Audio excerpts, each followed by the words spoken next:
Hello, everyone, and welcome back to the Breakthrough Blueprint, where we talk to entrepreneurs about how they became successful today.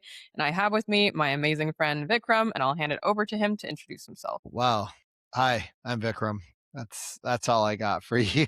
Been entrepreneuring it since I was young. I never really enjoyed working for other people. And I don't know. I think entrepreneurship is one of those sexy titles that most people it's kind of like, somebody said to me the other day, like, if you most people want to be in a relationship with somebody super successful, but then they get mad when that person's got no time for them. Yep, And entrepreneurship is kind of the same thing, right? It's a 24-hour thing. You never stop thinking about it. You always have to be on and thinking about your next move because there really isn't like a work-life balance. It's a work-life flow. mm-hmm. That's a great So way. so everything you do as an entrepreneur, even as like a salesperson in a company, if you're doing high ticket, if you want to get to that accelerated elite level, I mean, everything you talk about is how do you accelerate yourself personally, professionally, physically, mentally, emotionally, spiritually, because all of those components create a grounded person that's going to be able to help. If you can't help yourself, how do you help others? Exactly. So, how did you get your start in entrepreneurship? Selling weed as a kid, And then, how did you evolve into real estate? weed was illegal. I was ahead of my time. So I mean, I sold a lot of things. I sold kitchen knives. I sold Cutco knives. Um, a lot of Cutco knives. Sold real estate. Sold cars for I don't know. I think I sold like 4 cars. I didn't like the process. I didn't like the. I didn't just. It didn't feel good. And if it doesn't feel good to me, I can't do it. Like I can't sell something just to make money if it hurts other people. And like I just felt like, especially 20 years ago, there was no transparency in the car game. I sold corporate financing and we were robbing people at like 40 to 180% for them to refinance components that they already owned. And then they would lease it from the company that I was working for. And then they would charge them an astronomical interest rate. And I'm like, how do y'all sleep at night? And my manager had like ulcers. I mean, I'm like, you don't sleep. You got $1 million salary, but like your health is so effed up. Can I swear? Like your health is so fucked up because you're lying to people. Like you're taking hardworking like farmers and jacking them up. And so real estate was my uncle sold a lot of real estate. He did really well in it. And houses are something that well, back in the day, everybody needed. Now in the US, only like 80% of people need houses and 20% can be homeless. But not everybody needed to run a business and not everybody needed commercial space. So I figured, why not sell the most expensive thing that everybody needs, which is houses? Amazing. And then now you have a coaching program for real estate agents. Yeah, we predominantly work with realtors. That's kind of the wheelhouse. I I moonlight, I guess you could call it, with entrepreneurs to help them kind of dissect portions of their sales process or help them build one. Most people, you probably know this, don't actually have a sales process. So one of my friends, she's doing $1 million. She's doing about $1 million cash collected a month right now for the company she works for. And I said, so when you started with them, like what was their training process and how did you go from, collecting $50,000 a month to 1 million? And she goes, oh, they don't have a process. And I'm like, you don't just accidentally get to $1 million a month. And she goes, well, they have a bunch of leads. They have a good product, but they don't have a good sales system. I was like, so what did you do? She's like, well, I just hired a coach and went out on my own and did what I needed to do. And that's kind of like all of business. Everybody's focused on their CRM. Everybody's focused on, the technology platforms. Are focused on like the front facing graphic design. I don't have a website. Like I legitimately don't have a website for myself, but I could probably outsell 80% of the world. And we teach a lot of psychology. We teach a lot of like becoming heart centered, grounding yourself, like getting into a peak state, kind of not like for a motivation, but sales is really hard. And if you're in a low state, you're going to show up as a low energy person. And nobody trusts low energy people. We feel weird when we watch them in a movie. It's like, oh, that guy's got low energy. But then if you don't have a good process, if you don't understand psychology, if you don't take care of yourself, if you didn't sleep well, if you're always hungover, if you're spiritually not aligned. I don't care if you believe in God or the universe, source, Allah, or some star in the middle of nowhere. You got to have something. You got to have something that you kind of attach your spirituality to. And if you don't have that, then you're just working for money and eventually you burn out because the picture, your compelling reason, your why is pretty small. But if you're working for something bigger than you, your friends, your family, your parents, to give back to charity, to society, then it's easier to put in the hours that it takes to excel in business and life. Definitely. I don't know what your question was, but I think that answered something. Answer a lot of things. And I mean, that's amazing. And I know that you've been going to retreats. I think you went to Joe Dispenza retreat. Like, have you always had this sort of perspective on grounding yourself and having the right mindset for sales or So I've been an entrepreneur since I was 17. That's when I kind of had my first business. That's when I sold Cutco at 18. I ran my own office. We had 47 reps. We were the second highest rep per rep productivity in the entire company, right? And like our competition was, like graduates of these really big, colleges and it's really academic people. And I just had a belief that like if you pour love into people, people will pour love into you. And I love selling Cutco knives. Like I live in South America and I have a huge set. It's like one of the things that when I threw away my storage unit, I'm like, hey mom, I'm giving away everything in the storage unit I've been carrying along, but I'm gonna find my knives. And she's like, of course you are, son. Like I'm gonna find my knives and I'm gonna find a couple other things and everything else, like it can go to donation and go to the birds. And she's like, cool, go find your knives. And she's like, you could buy new ones. I'm like, yeah, but these ones are sentimental to me. And so like when I was 17, I started kind of having that entrepreneurial bug. My family's always been entrepreneurial. My dad's an entrepreneur. Grandparents owned their own farms and stuff like that. But at 18, when I actually felt what it was like to teach other people how to do it,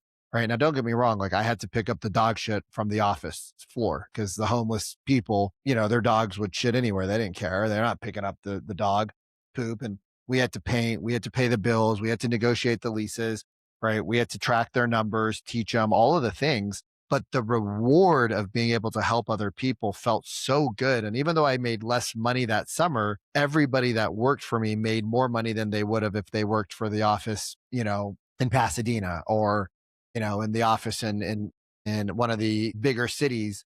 And I was just like, I was like a country boy from Bakersfield.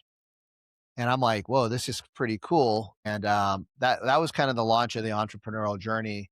And then, you have your ups and downs. But my dad was a big Jim Rohn guy. And Jim Rohn was Tony Robbins' mentor back in the day.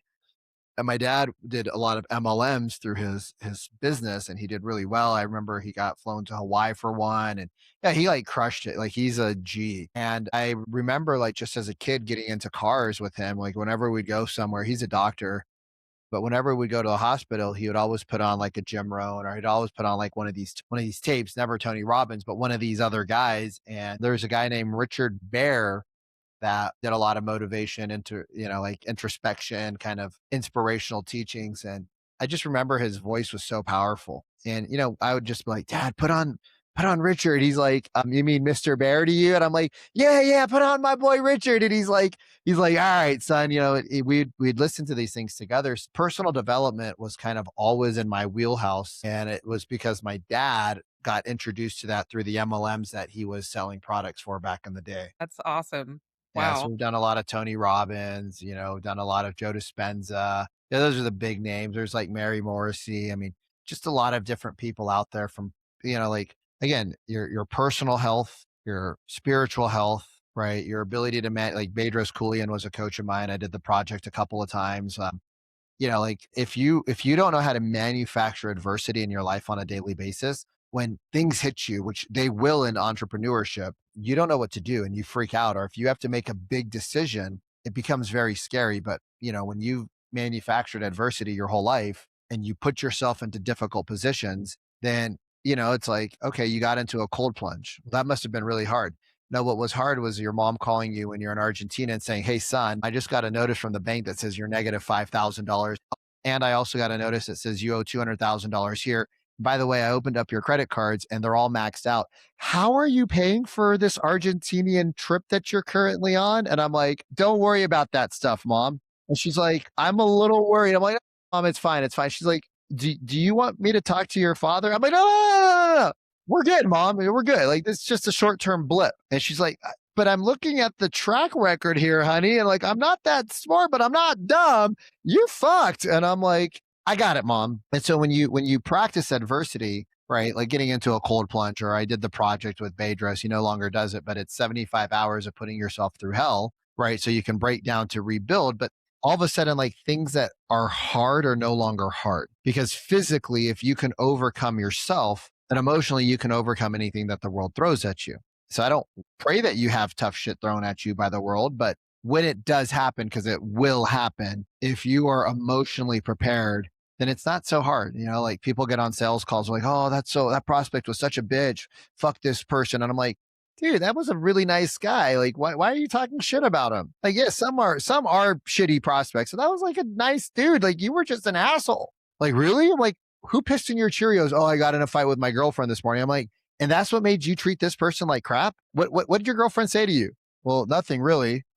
Okay, so your girlfriend saying nothing to you got you so ticked off that you treated this person like shit and lost a 10, 15, $20,000 opportunity. Bro, go out and get in a cold plunge. Like, go out and crawl through some dirt. They're like, what? Like, go do something hard today. And then come back and talk to me about like your personal life sucking. And they're like, okay. They go to the gym, they work out, they move their body. They come back like half an hour later, like, oh, dude, I'm ready for a call. Like, why don't you do that pre everything in your morning? Like, when we work with our clients, it's get in a peak state, right? Mhm. Like let go of the things. Don't forget about them, but let go of them while you're working, right? So you can serve the people you want to serve at the highest level. You can serve your team members. You can serve your clients, right? You can serve yourself. And so we teach a lot of like not just hard skills, but the soft skills that most people don't really think about. Interesting. So what does your daily routine look like? Mine's all over the map. I got a puppy, so like I was using the puppy as an excuse to fall off my routine. So for like the last, and don't get me wrong, like single dude having a puppy, it's a good excuse, but it's an excuse. So I do what I call habit stacking, and so we can habit stack for positive, and we can emotional stack for negative. Emotional stacking negatively means you use one thing, like I use the puppy and I have mold in my house as a reason to not do the things in the morning that I needed to do, right? I emotionally stack one thing after the other. And after you do that for a few days, you're like, man, I got 7 things in the morning that there's no way I can get into the ice bath. Right. But now I'm habit stacking. Habit stacking is like the exact opposite. You're finding things you're already doing, but you're finding a way to do them more powerfully. So like with him, when I take him out to pee in the morning, I jump in the ice bath like I used to do. Right. Because like if you can overcome getting in a little bit of cold water for 1, 2, 3 minutes, you don't have to do it for a long time. You just have to get in there and do it and just keep doing it and keep doing it. And eventually, like this morning, my brain was like, "Oh, you meditated. You don't need to ice bath." And I'm like, but I opened the door and my body instantly went to the tub. It's like literally right behind all the plants. And then I'm like, oh, I should check the temperature. Maybe the water is not clean. I started going through all this excuses. Like, maybe the water is not clean. I haven't really been like filtering it. I'm like, no, you filtered it for like 40 hours this week because you've been emotionally stacking it. And so then I just was like, okay, well, I'm just going to get into my feet. And then my feet got in and I'm like, okay, I'm going to lower my body. And I lower my body. Then I got my whole chest in. And then I was like, all right, what am I complaining about? Right. And so morning routine for me is a meditation. Like I try to meditate right when I wake up. Sometimes I do the gratitude journal. Sometimes I don't. And then I want to go do something physical, right? That like is challenging. Not the gym per se. The gym is one thing that's challenging, but it's more of like something that's a mental challenge. Like an ice bath isn't physically challenging. You're doing nothing. It's the mindset challenge, right? The gym isn't super hard for people that work out because once you're there, like I have a trainer that just tells me what to do and I go into dead mode and I just like, hey, what do I Mhm. do? And he's like, this, and this.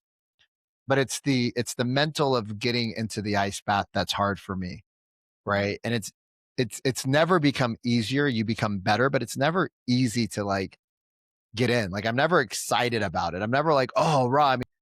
I was like, oh, all right, let's go. So morning routines are pretty simple. And then I like to play with the puppy for a little bit now, drink some salt water in the morning, take a couple of vitamins, shoot up a couple of peptides, put a nicotine patch on my back and sit down and work for about an hour to an hour and a half before the world starts. And then I like to go to the gym or go cycling, come home, get ready and start your day. Now I have to have a separate break to take the puppy for another walk and move around and get him to play. Otherwise, like he doesn't get out. So I've been incorporating more of the exercise for the puppy throughout the day, which has been a good break. but that's kind of the morning routine. It's something hard, something that opens the portal to source early in the morning. Play with the puppy, which is fun, right? And then do some deep work, which is CEO time, or studying if I'm working on something that I need to study. Like the morning is your time to do that, and then you go to the gym, and then your day's rocking and rolling. I mean, you've already accomplished more in that hour and a half and 2 hour time frame than most people will accomplish all day long. And I start to get scatterbrained as the day progresses. So that 1.5 hour block that I've not had for the last month is like really, like, you could just see like where your brain's falling apart. Definitely. I mean, a lot of things that you said made me think of like, because I totally agree. Like, you need to do hard things, you need to be regimented. And I used to do things out of discipline. Like, I was in the military, grew up in a very strict home where everything was like, you have to do this, this, and this. You have to do everything at the highest level and can't let it make any mistakes. There's no excuses. And so for a long time, it was out of discipline. But when I changed my mindset to doing things because I love myself out of self love and devotion, that helped a lot because it's like, even if I'm tired and I don't feel like going to the gym, it's not like, oh, you should just do that because it's the best thing. Like, you need to, as a part of like your character and holding yourself accountable. It's like, yes, that's part of it, but it's also because like I love myself. I know I'm going to feel good afterwards. I know this is going to get me closer and closer to my goals of how I want to look and how I feel and be strong as I get older. And so that was a huge thing that helped. But what are you currently working on? Is it just expanding your current business and offer? So we're kind of, I mean, from our company standpoint, so our product name is Trust Rapport Influence Sales. Like I say, we predominantly work with realtors, and we predominantly help real estate agents with their process from start to finish on how to have conversations, right? You'd be shocked at how many people, but you probably wouldn't be, but most people would be shocked that 90% of the world, even the ones doing well, their conversations are really shitty. They're forced, they're salesy, they're pushy, there's no understanding of the prospect, like what they're actually looking to accomplish. It's more of like you were just the least shitty person I talked to, and I just happen to need somebody to buy. Like when you buy a car, you're not buying a car from the guy because you love the guy. You're buying a car because he just happened to be the least scummy person you talk to. And when you really think about it, how many people really love their car salesman? Not many. How many people remember their Nordstrom's rep? Probably more than they remember the car person, but even the Nordstrom's rep is following like an old school process. Hi, how can I help you? So we're working on kind of it's kind of twofold. I love people helping people at self development, kind of like a blend of Tony Robbins and Joe Dispenza. I think that's really critically important in this world that we live in right now, is that we help people in a way that allows them to see that they've been programmed by the world, by the universe, by, I mean, the news is programming, right? The everything is a program. And that's why whether you watch Fox or ABC or CNN or whatever you watch, every channel that broadcasts that story, it's all the same. And you've sure seen the memes, and everybody has, where you have somebody in Kansas City and somebody in California, somebody in Florida and somebody in New York, and the news channel has 20 minutes of telling you what they want you to believe in. And we don't stop to realize, like, holy shit, they are subconsciously programming us. Like, a belief is just something that we say loud enough, long enough that we believe. That's a belief. And then that belief shifts your story, it shifts your state, it shifts your reality, your personal reality, shifts your identity. And once your identity's shifted into something new, you will live by that identity, right? So you don't need to have discipline, you need to have an identity. And if your identity is that I'm doing this because I love myself, you will do it with joy. If your identity is, well, I'm doing these things because I'm a disciplined person, you will do them and you might not enjoy it. And so you'll do it because you have to, not because you want to. If it's benefiting you, it's probably okay. But when shit gets hard, if you don't do it because you love it, because your identity is, I have to do it versus I'm choosing to do it because I love myself, when things get hard, you'll stop doing it. Or it will feel more of a chore, of a challenge versus a choice that you're making because of your self love, right? But that all comes back to your identity. So I like to work with a lot of entrepreneurs because their headsets are all fucked up, right? Like they don't realize why they've stagnated. Mm. They don't realize, like, when they look at their business, they don't realize it's like, oh, I have to do this. And I'll just ask him, what else do you have to do on a daily basis? I have to do this and I have to do that. And I'm like, bro, how tight are you squeezing your butt cheeks right now? He's like, huh? And pattern interrupts him. He's like, what are you talking about? I'm like, bro, like you just lifted 2 inches up on your chair as you were talking about all the things. And it wasn't because you were happy. It was because it's like, I have to do this. I have to do that. And it's like, pushing through, right? Which is the hustle culture. Yeah, But when you love doing what you get to do, then you're not hustling anymore. You're enjoying it. And I'm exactly. like, talk about the things you love doing. And they'll be like, oh, I love spending time with my kids, and their shoulders will drop. What else do you love? I love going to X, Y, and Z hikes on the weekends with my dog. Their shoulders drop. I love doing this. I'm like, bro, look at, feel your energy. And they're like, holy shit. So we help them change their state. We help them look at their business, help them kind of identify the gaps personally and professionally that they don't realize that they're saying that are causing them to not get to that next level that they want to be at. And then on the business side, on the other side of the coin, we help people with their sales. We help them like understand there is a process through the psychology that if you learn, sales become really fun. Like growing businesses become fun. Like it's not a chore. Like, yes, we all want to automate to webinars, but at some point there's still a personal connection that happens if you're selling an expensive product. At some point you have to talk to humans. And so how do we up level that communication so that when you are talking to those humans, you're having a more aligned conversation, you're having a more authentic connection with them, and you're not talking about how's the weather? Well, it's fucking raining and I'm covered in a block of snow right now. I don't know. It's are you asking me to like dissect the snowflakes? Or are you asking me like how do I feel about being locked in my house for the last week? Well, like you kind of already know the answers to it, but that's what people are taught. That's what they say, and that's how they live their life. It's very unconscious. So we're bringing the consciousness back into the AI realm that we all live. Love that. Wow. Well, just to wrap things up here, what are you most excited about this My year? puppy.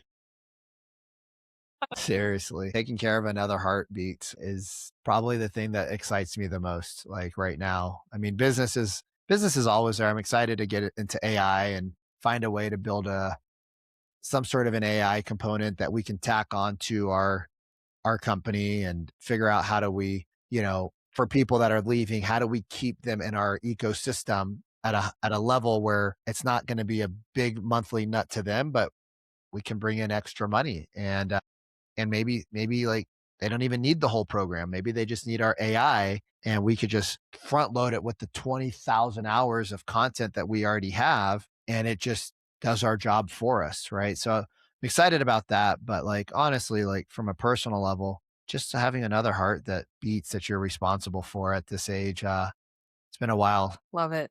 Well, thank you so much for joining me today. Yeah, if you guys got value out of it, go give this a like or whatever you do. If you guys have questions about what I do, you can find me on Instagram. It's just Coach Vikram Deol. And for everyone, thank you so much for joining us and tune into the next episode of the Breakthrough Blueprint.